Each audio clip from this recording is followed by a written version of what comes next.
রাত্রে বাড়ি ফেরার পথে পড়লাম বিপদে। Good morning everyone, welcome back to the channel Rojnamcha. কালকে সারাটা দিন কীভাবে যে কাটলো আমি নিজেও বলতে পারবো না। কালকে রাত্রিবেলা রাকেশ আসার পর ঝনককে খাইয়ে দিয়ে আমি যে শুয়ে পড়েছিলাম, তারপর কখন ঘুমিয়ে পড়েছি আমি জানি না। যখন ঘুম ভেঙেছে তখন দেখছি আমি ওই পজিশনেই শুয়ে আছি, সবাই শুয়ে পড়েছে। কী অবস্থা হবো, অন্যদিন রাত্রিবেলা চুল বাঁধি, মুখ পরিষ্কার করি, কিচ্ছু করিনি। কালকে শুয়ে ঘুমিয়ে পড়েছি, এত টায়ার্ড ছিলাম। আসলে টায়ার্ড ছিলাম বলতে সারাদিন শুয়েই কাটিয়েছি, কিন্তু শুয়ে কাটালে কী হবে, সারাদিন পেটে কিছুই নেই। তারপরে একদমই উঠতে পারছি না, এত টায়ার্ড ছিলাম না, ঘুমিয়েও পড়েছি।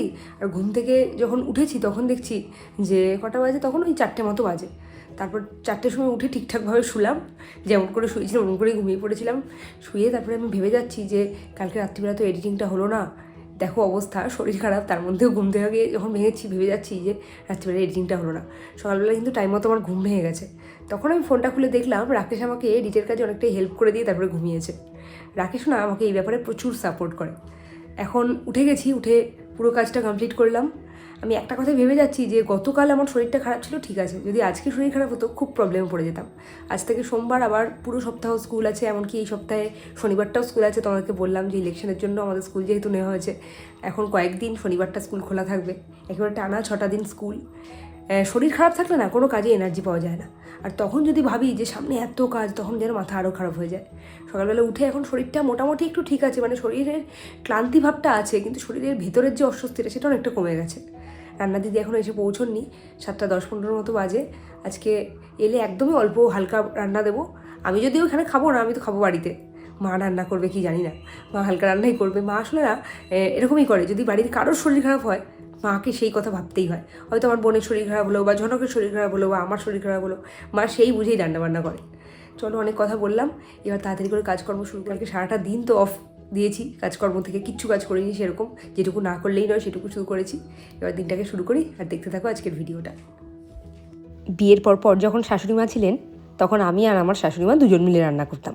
উনি তরকারি কেটে দিতেন, আমি রান্না করতাম। উনি হয়তো রুটি করলেন, আমি রাকেশের টিফিন গুছিয়ে দিলাম। এখন ধরো ওই একারই সংসার, যা করতে হবে নিজেকেই করতে হবে। যদিও রান্নার দিদি আসে, কিন্তু রান্নার দিদি আসার আগে অনেক কাজ থাকে, যেগুলো আমাকে ইচ্ছে না থাকলেও নিজেকেই করতে হয়। আর ছেলেদের পক্ষে সম্ভব না অত কাজ দেখে শুনে করে নেওয়ার। ওই যে দেখলে না, গতকাল আমি শরীরে অসুস্থ হয়ে পড়েছিলাম বলে রাকেশ সকালবেলা ঠিকমতো খেলোই না। একটা দিন শরীর খারাপ হলে কি বাড়িতে অবস্থাটা হয় দেখো।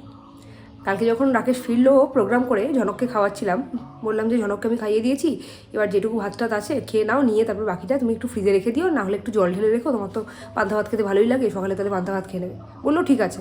সকালবেলা আমি জানি পান্তা ভাত আছে, সেই মতো রান্না দিচ্ছি, সকালবেলা রুটির তরকারি আর দিতে হবে না। ও বাবা, হাঁড়ি খুলে দেখছি হাঁড়ির ভাত একেবারে পচে গলে গোবর হয়ে আছে। একটা দিন যদি শরীর খারাপ থাকে বাড়িতে যে কী অবস্থাটা হয়। এখন সব কিছু গোলমাল হয়ে গেল, রুটির তরকারিও দিতে হবে, ওই ভাতটাও ফেলা গেল, জিনিসপত্র নষ্টের পর নষ্ট। এখন দেখা যাক কী রান্নাবান্না দিই। বাড়িতে শুয়ে থাকতেও ইচ্ছে করে না, আবার শরীর অসুস্থ থাকলে উঠে কাজ করতেও ইচ্ছে করে না। কালকে এর মধ্যেই এই শরীর খারাপের মধ্যে উঠে উঠে বারবার করে দেখছি এটা হচ্ছে কি না, ওইটা হচ্ছে কি না। যেটুকু আমি পারিনি আর রাত্রিবেলা, সেটুকুই গেছে গোলমাল হয়ে। কাল থেকে যেহেতু কিছুই খাইনি, শরীরের ভিতরের প্রবলেমটা একটু কমেছে, কিন্তু একটু উইক লাগছে না। তাই ভাবলাম সকাল সকাল আর কী খাবো, একটু গ্যাসের ওষুধ খেয়ে একটু চা খাই। চা বসিয়েছি নিজের জন্য, একটু চাই খাই। চাটা খেলে শরীরে যদি একটু এনার্জি পাই। যখন শরীর খারাপ থেকে উঠি না, পরের দিন সকালবেলা ঘুম থেকে উঠে এই গরম গরম চাটা ছাড়া কিচ্ছু খেতে ইচ্ছে করে না। ইচ্ছে না থাকলেও বাধ্য হয়ে নিজের জন্য 1 কাপ চা করেই নিলাম।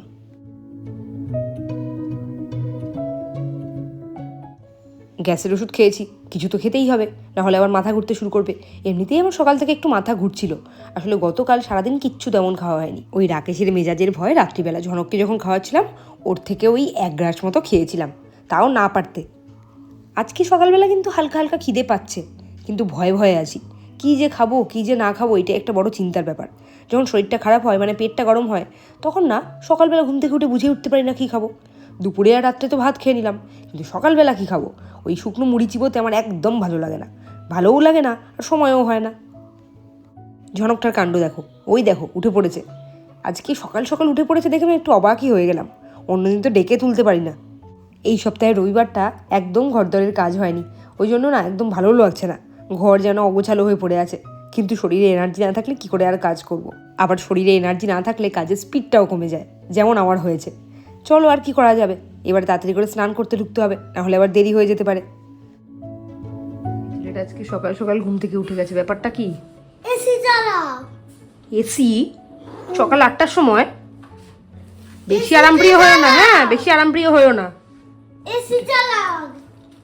যাও রাস্তায় বেরিয়ে একটু টাকা ইনকাম করে নিয়ে আসো, যাও তারপর চালাবো। যাও ওই যে রাস্তায় যাও। রিমোট দিয়ে না রিমোট দিয়ে না, তুমি এসি চালাতে গেলে তো অনেক টাকা লাগে, তুমি যাও একটু টাকা ইনকাম করে নিয়ে আসো, সেই টাকা দিয়ে আমি তারপর চালাবো। ইলেকট্রিক বিল দিতে হবে। চালিয়ে দিচ্ছি। তুমি তোমাকে চালাতে বলিনি, তুমি একটু টাকা ইনকাম করে নিয়ে আসো, যাও। না, আমি টাকা ইনকাম করবো, আমি চালিয়ে দাও। যারা পয়সা ইনকাম করে তারা এসি চালায়, কিন্তু করো না, তাহলে তুমি চালাবে কেন? না, আমি চালিয়ে দাও। দাঁড়া, আমি এক্ষুনি রুমা ম্যাডামকে ফোন করবো, দাঁড়া দাঁড়া, হচ্ছে তোর। ফ্যানের হাওয়ায় থাকো, যাও। আমি এখন ওই যে ফ্যান চালিয়ে দিয়েছি, ওই যে ফ্যান চালিয়েছে, যাও ফ্যানের হাওয়ায় থাকো। গতকাল আমার শরীরে খুব অস্বস্তি হচ্ছিল বলে ভাবলাম যে এসিটা একটু চালিয়েই রাখি। শরীরের ভেতরের কষ্টটা তো কমাতে পারবো না, বাইরের কষ্টটা যদি একটু কমাতে পারি, ওই অভ্যাসটাই হয়ে গেছে দেখো একদিনের মধ্যে। রাত্রিবেলা কালকে আমি কি বলেছিলাম? হ্যাঁ ভাতে জল ঢালতে বলেছিলাম তোমাকে, ওই পচা ভাতটা তোমাকে আমি খাওয়াবো। পচা ভাতটা আমি তোমাকে আজকে খাওয়াবো ঠুসিয়ে ঠুসিয়ে। ওর গোলে একটা দলা হয়ে গেছে, খেয়ে নেবো। আজ সকালটায় ঝনকের সব দায়িত্ব রাকেশকে দিয়ে আমি এবার স্নানে ঢুকলাম। আসলে ঝনকের কাজ করতে গেলে না কিছু কিছু কাজে ওকে খুব জোর করতে হয়, যে এনার্জিটা আমার এখন নেই। কোনো কোনো সময় এমন সিচুয়েশন হয় ইচ্ছে না থাকলেও কাজ করতে হয়, যেমন আজকে একদমই ইচ্ছে ছিল না আজকে গিয়ে স্কুল করব, কিন্তু কিচ্ছু করার নেই, যেতেই হবে। গীতাদি সমানে বলে যাচ্ছে তুমি এই শরীর নিয়ে কী করেই যাবে, কী করে গিয়ে ক্লাস করাবে, বাচ্চাদের চিৎকার চেঁচামেচির মধ্যে থাকবে, কিন্তু কিছু করার নেই, আমাকে যেতেই হবে। কেননা না গেলে হবে না, অসুবিধা হয়ে যাবে। ওই যে বললাম সিলেবাস কমপ্লিট করতে হবে, ওই জন্য এক্সট্রা ক্লাস হচ্ছে। এবার আমি যদি কামাই করে দিই তাহলে তো হবে না। ওইদিকে ঝনককে রেডি করিয়েছি, ঝনকের আজকেই লাস্ট অফলাইন ক্লাস, কাল থেকে ওর অনলাইন ক্লাস শুরু হবে। বুঝতে পারছি না কী করে অনলাইন ক্লাসটা অ্যাটেন্ড করাবো, কারণ তখন আমিও ব্যস্ত থাকবো যেই টাইমে ওর অনলাইন ক্লাস। আর অনলাইন ক্লাস বলতে ফোনটা ওর হাতে ছেড়ে দিয়ে সেটা হবে না। এখানে যে আরেকজন রেডি হয়ে গেছে, তোমার মায়ের ওষুধটা, হ্যাঁ মায়ের 2 প্যাকেট ওষুধ থাকে, এটা 1 প্যাকেট কি শেষ এবার? সবাই রেডি হয়ে গেছি, এবার বেরোবো।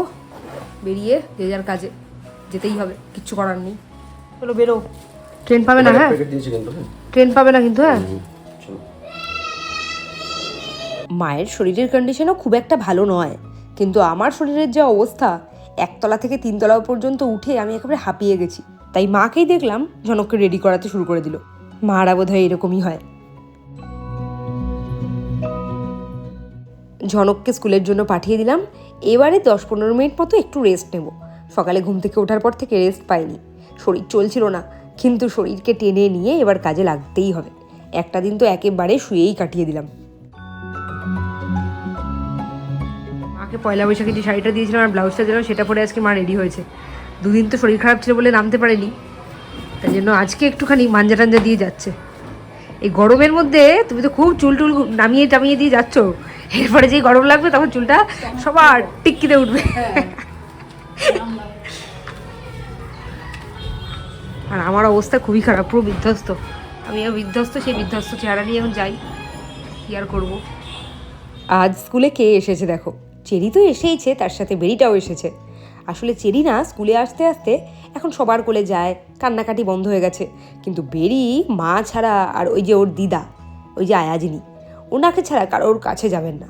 ওই জন্য রুম চেষ্টা করছে এখন থেকে দুজনকে স্কুলে নিয়ে এসে অভ্যাস করানোর, যাতে যখন সত্যি সত্যি স্কুলে ভর্তি হওয়ার বয়স হবে তখন যাতে একটুও কোনো রকম প্রবলেম না হয়, কান্নাকাটি না করে। কি নিয়ে এসেছো তুমি এটা? এটা আমাকে ম্যাডাম দিয়েছে। কোন ম্যাডাম? এটা সীমা ম্যাডাম। কোন ম্যাডাম? সীমা। সীমা ম্যাডাম না রুমা ম্যাডাম? না, কি সুন্দর, এটা জনক আজকে পড়তে গিয়ে খাবে, ঠিক আছে? এটা আমি এখন খাবো। এখন কি খায়? এখন তো ডিম খাবে। না, এখন তাহলে ডিমটা আমি খেয়ে নিই। হ্যাঁ, তুমি খাও না। ডিম, মাছ, ডাল এগুলো আমি খেয়ে নিই। হ্যাঁ, তুমি এটা দাও, খুলে আগে দিয়ে দাও না। এখন না, না, দিয়াকে কি জিজ্ঞেস করো, দিয়া যদি বলে তাহলে দেবো। যাও এই চেরি বুড়ি খুব গানের নেশা, কিন্তু ফোন দেখছে আর গান করছে। এবার এখন রুম চেরিকে ঘুম পাড়াচ্ছে। এবার ঝনকের তো খাওয়া হয়ে গেছে, ও ঘুমোতে যাবে, ওখানে গেলে তো বাদরামি করবে, চেরি উঠে যেতে পারে। ওই জন্য একটা ট্রিক্স কাটিয়েছি, আমার খাওয়া হয়ে গেছে। কী হবে এখন, ঝনককে কী করে আটকানো যায়? বলেছি দিয়া খাচ্ছে, দিয়াকে একটা গল্প বল। আজকে সকালবেলা খাওয়াতে খাওয়াতে ওকে যে গল্পটা বলেছি, এখন সেই গল্পটাই ও দিয়াকে বলছে। আর একটা জিনিস দেখেছি, আমি যে গল্পটা ওকে বলি না, ও একদম পারফেক্টলি ওই গল্পটা একদম পাই টু পাই বলে, একটু জায়গা ভুল হয় না, এমনকি ক্যারেক্টারগুলোর নামগুলো পর্যন্ত তাই বলে।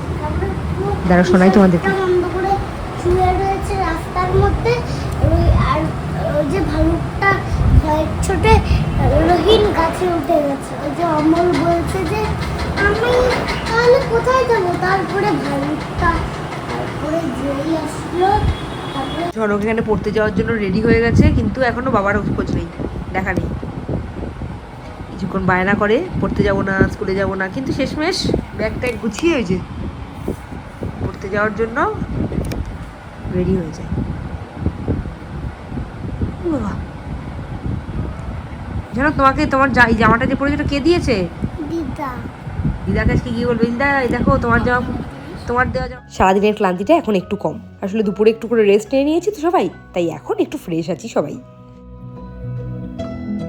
বেশ অনেকক্ষণ ধরেই রেডি হয়ে বসে আছি, ঝনক পড়তে গেছে বলে। আর রাকেশ ঝনককে পড়তে দিয়ে আবার বাড়ি গেছে, রেকর্ডিংয়ের একটু কাজ আছে ওই জন্য। আমি এখন থেকে একদম প্রতিজ্ঞাই করে নিয়েছি, যা শরীর খারাপটা শুরু হচ্ছে দেখছি, এইটা সবাই শুরু স্টেজ, এরপরে যখন আরও গ্যাসের প্রবলেম বাড়বে তখন তো খুব প্রবলেম হয়ে যাবে। তাই জন্য ভেবেছি আমি রাত জাগা একদমই বন্ধ করে দেবো। তাই যতক্ষণ রাকেশ ওখানে রেকর্ডিংয়ের কাজ করছিল বাড়িতে আর ঝনক পড়ছিল, আমি বসে বসে এডিটিংয়ের কাজটা সেরে নিয়েছি। মানে রাত্রিবেলা রাত জেগে যেটুকু কাজ করি, এরপর যেটুকু আছে সেটুকু ম্যানেজ হয়ে যাবে, যাতে রাত জাগতে না হয়। এখন মোটামুটি কাজ করে ফেলেছি, রেডি হয়ে তো বসেই আছি, রাকেশের জন্য ওয়েট করছি। ও এলেই বেরিয়ে পড়বো, বাড়ি যাবো। আর আজকে একটা রাত্রিবেলা নিমন্ত্রণও আছে, যদিও নিমন্ত্রণ বাড়িতে গিয়ে কিছু খাবো না, একটু দেখা করতে যাওয়া দরকার। দেখা যাক, যদি রাকেশ তাড়াতাড়ি চলে আসে তাহলে দেখা করতে যাবো, আর না হলে রাকেশকে বলবো তুমি একা গিয়ে দেখা করে আসো। রাকেশ আসার পর বেরিয়ে তো পড়েছি, কিন্তু হলো আরেক কেলেঙ্কারি। দেখো অবস্থা রাকেশের, বাইক হাতে করে চালিয়ে, মানে সাইকেলের মতো চালাতে চালাতে নিয়ে যাচ্ছে। মাঝ রাস্তায় গিয়ে বাইকের তেল শেষ হয়ে গেছে, মানে পেট্রোল পাম্প পর্যন্ত পৌঁছতে পারেনি। এই কি বাবার অবস্থা, ওই যে বাইকটা ট্রেনের ওখানে নিয়ে যাবে, কোথায় নিয়ে যাচ্ছে? তেলে প্রায় 15-20 মিনিট মতো ঝনককে নিয়ে দাঁড়িয়ে ওয়েট করলাম রাকেশের জন্য। আর যখন বাড়ির উদ্দেশ্যে রওনা দিলাম, রাস্তাতেই দেখতে পেলাম এই ম্যানুয়াল চিমনিটা, যেটা দেখে ঝনক খুব মজা পেয়ে গেল। বাড়িতে এসে আবার কোথায় যাচ্ছে 10টা-15 সময়? রঞ্জন দাদুর বাড়ি, কি করতে? একটু রঞ্জন দাদুর বাড়ি থেকে ঘুরে আসবো। আমাদের নিমন্ত্রণ আছে ওখানে বাবা। হ্যাঁ, ওখানে আমাদের নিমন্ত্রণ। তোমার এই রঞ্জন দাদু হলো রাকেশের বাবার খুড়তুতো ভাই। ওনাদের বাড়িতে আজকে নিমন্ত্রণ আছে। নিমন্ত্রণের কারণটা তোমাদেরকে বলি। ওনারা সারা চৈত্র মাস নিরামিষ খান, আর চৈত্র মাস শেষ হয়ে যাওয়ার পরে বৈশাখ মাসে সবাইকে নিমন্ত্রণ করে খাইয়ে তারপরে সেই নিয়ম ভঙ্গ করেন। আসলে চৈত্র মাসে চড়ক, নীল পুজো এগুলো থাকে, তো ওই জন্যই মেনলি নিরামিষ খেয়ে থাকেন ওনারা। এখানে একজন দামোদর শেঠ, সে নিয়ে যাচ্ছে খিচুড়ি। কত দিয়েছে গামলা করে রাত্রিবেলা গামলাটা নিয়ে বসো খেতে। এই পায়েসের গামলার পায়েসের দিয়ে একটা গ্লাসটা দাও, ও তোমার হাতে। চলো চলো। না না ধরাই, কি দেবো তোকে, আলু? হ্যাঁ, आलू कट्टा करा हुए थे, बैगन के टुकड़े में सो रहे थे, बैगन के लाठी में रो रहे थे, मम्मी पापा मेरा हंस रहे थे, बाबा के पैसा दिए नाच रहे थे, गैया ने नटलू दिए खा ले थे। ভাইয়াটাকে কি বলছে? গাইয়া। গাইয়া, হ্যাঁ। দিদিটাকে বলতে পারছে না। খেয়েছি কেস তোমায় বিয়ে করে, হয়তো কোনোদিন আর বিয়ে করব না, তাই বলে কি তোমায় ভালোবাসবো না। হ্যাঁ, কি শুনছিস তুই? বোঝা বোঝা ছেলেকে তো ভালোই শিক্ষা দিচ্ছ ওখানে বসে বসে। ছেলে গান শিখছে, ছেলে এখন গানের মানে বোঝে না। যা চৌবাচ্চা বানিয়েছো ও মানে বোঝে না। তুমি আবার ক্যামেরা নিয়ে রেডি তো হচ্ছ? ক্যামেরা নিয়ে রেডি হবো না কেন? এই যে গানটা করছে না, এই গানটার পেছনে কারণটা তোমরা শোনো। রাত্রিবেলা ওর দায়িত্ব হলো, ওর দায়িত্বের মধ্যে পড়ে হলো ছেলেকে ফ্রেশ করেই শোয়ানো। ফ্রেশ করানো মানে দাঁতটা ব্রাশ করানো আর মুখে ক্রিম মাখিয়ে ডাইপার ফাইপার পরিয়ে শোয়ানো। প্রত্যেকদিন এই কাজটা। আচ্ছা ঠিক আছে, থামো। এই কাজটা চুপ করো, আমাকে বলতে দাও, তারপরে বলবে তুমি। আমাকে বলে নিতে দাও, তারপরে তুমি বলবে। এই কাজটা করতে ও ঠিক প্রত্যেকদিন 35 থেকে 40 মিনিট লাগায় একটা করে কাজ করে আবার কোতে, তারপর আমি আবার একটু ঠেলি, আবার একটা কাজ করে, ওইটা করতে গিয়ে আরেকটা ভুলে যায়। কাজ করি আর ওকে একটুখানি চটকা একটু আদর করি আবার না না কোনোদিনও তাই করো না, তুমি তুমি করতে করতে তুমি অন্যদিকে চলে যাও, ওই করতে গিয়ে তুমি ভুলেও যাও।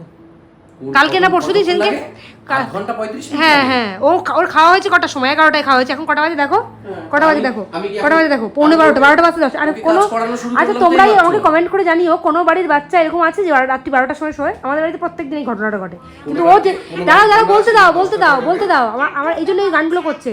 কিন্তু ওর যেদিনকে প্রোগ্রাম থাকে সেদিনকে রাত্রিবেলা ঝনক কিন্তু 11টার মধ্যে শুয়ে পড়ে, প্রত্যেকদিন 11টার মধ্যে শুয়ে পড়ে। তাহলে আমার তো প্রোগ্রাম রোজ রাখা উচিত, তুমি তো রাখতেই দাও না, সেই বেলা বলো। মাথাটা কি করবো জানো? উল্টো দিকে ঘুরিয়ে দেবো। ব্যাস এই শুনছো তো তোমরা, দেখো কিভাবে আমার লাইফ থ্রেটনিং। হ্যাঁ বলতে নেই মাকে। কি বললি তুই? তোমার মাথা উল্টো দিকে ঘুরিয়ে। মা বড় না, মাকে বলতে নেই। দেখো ক্রিম মাখাচ্ছে, একটা ক্রিম মাখাচ্ছে, কতক্ষণ ধরে শুধু দেখো, কি রকম করে বকলো, কতক্ষণ ধরে ক্রিম মাখাচ্ছে শুধু দেখো। দাঁড়া মাথা বকে রে। এই, কেন বাবা বকলে? ঠিক আছে চলে আসো। কই কখনো বাবা মাকে যখন বকে বাবাকে তো বলিস না এরকম করে গিয়ে? ভালোই তো একটা মানে সাকরের তৈরি করেছো। ভালো হয়েছে, ঠিক হয়েছে, বাবা আমাকে ভালো হয়েছে, ঠিক হয়েছে। জনক তোমরা থাকো দুজনে, আমি চললাম বাড়ি থেকে। কি হয় ওইটা কিসের? ও ধরেছি। বাবার সাথে থাক, বাবার সাকরে, বাবার সাথে থাক, বাবার চেলা। সারাদিন মায়ের সেবা নিবি আর বাবার চেলাগিরি করবি, মানবো না সেটা আমি। চল দেখে হ্যাঁ ছাড়। আমি চললাম না দিয়ার যেও কাছে, না, যেও আমি না। দিয়ার কাছে চললাম। না, রাত্রিবেলায় যাওয়া যাবে না। কখন যাব? এখানে দেখো, মাকে বকে দিয়েছি। আজ রাকেশ সন্ধেবেলায় নিজের রেকর্ডিংয়ের কাজগুলো শেষ করে নিয়েছে, আর আমিও মোটামুটি কাজ একটু এগিয়ে নিয়েছি। এখন মোটামুটি সবাই ফ্রি, ব্যাস শুরু হয়ে গেল আমাদের খুনসুটি, যেগুলো আমাদের সবসময় চলতেই থাকে। আজকে তাহলে ভিডিওটা এখানেই শেষ করি, কাল আবার নতুন ভ্লগে দেখা হবে। Good night.